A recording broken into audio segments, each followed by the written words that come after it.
Hey, what is going on, Madden family? We are here today, and I think this seems to be a thing on Thursdays now.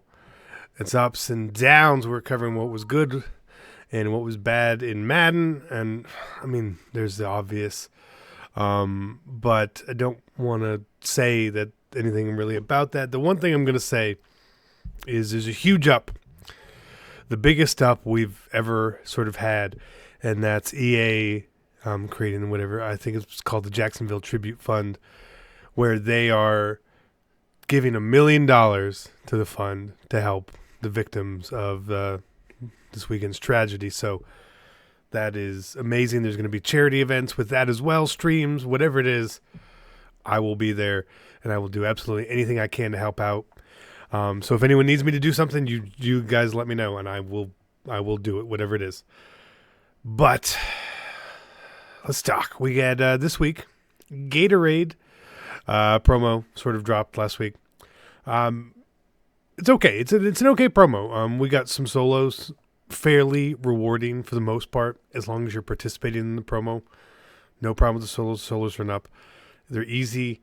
Anytime you get easy solos that actually give rewards, which it is very good.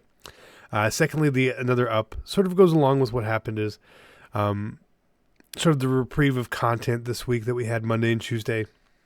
I thought it was appropriate for sure.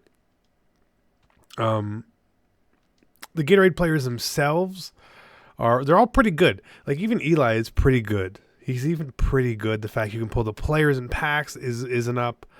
The cost on some of the cards seems to be a little high at times. But again, that's market driven. If you really, really wanted to get it cheaper, you could use the trophies to do it, or you could use a player. It just depends. The players are twice as expensive as the trophies, essentially, right? But like if you're in a pinch, you got some trophies, you could get some collectibles, no problem. JJ Watt I've been using, powered up all the way, very good. Todd Gurley, I have heard all the good things in the world about him. Cam he's another quarterback essentially, but again, he's good. And the cost on them is not terribly high. Rising Star still to me is a down. Something has to change with it. I know that the old cards are not coming out of packs, which isn't going to necessarily stifle what can be done with them. But at some point, there's going to be a bundle, right? And when there's a bundle, that will really, really help the cost. Now, one thing I would recommend doing, it's an easy way to cash out on silver tokens, is do both of the sets, sell both of the cards, cash out in 4 silver tokens, make yourself 32,000 coins after taxes. It's pretty simple. It's a really simple way to do it, honestly. We didn't really get much else. The Legends this week, good in name, like the Howie Long looks pretty good.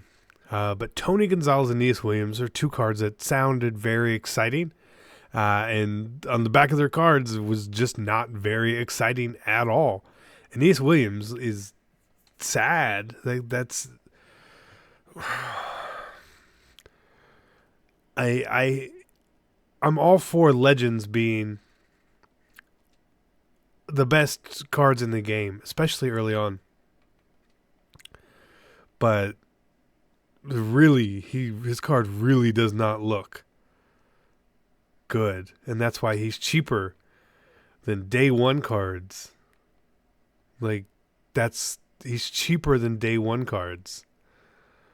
Like compare him to Champ Bailey. Like it's not even close. He doesn't have anything that stands out at all.